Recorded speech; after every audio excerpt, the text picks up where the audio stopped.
अजित पवारांच्या पाठोपाठ आता धनंजय मुंडे यांनी सुद्धा शरद पवारांच्या कार्यपद्धतीवर प्रश्नचिन्ह उपस्थित केलाय।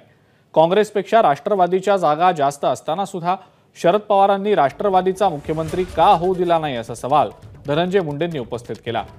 ज्या वेळेला राज्यात राष्ट्रवादीचे 78 आमदार आले होते त्यावेळेला दिवंगत आर पाटील मुख्यमंत्री होणार होते, मात्र ती संधी का वाया घालवली असा प्रश्न आजही कायम असल्याचं धनंजय मुंडे यांनी सांगितलं।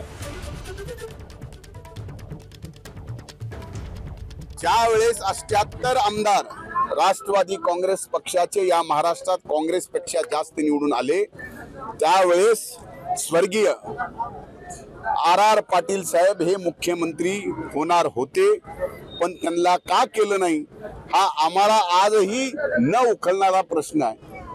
ज्यावेळेस जे नेतृत्व या राज्याच्या राष्ट्रवादी काँग्रेस पक्षाच्या बाबतीत घेणारं होतं, त्यांनी त्यावेळेस ही राष्ट्रवादी काँग्रेस पदाची आराराबाच्या रुपयाने मुख्यमंत्री पदाची जी संधी आली होती ती का गमावली हाचा प्रश्न आपण त्यांना विचारावा।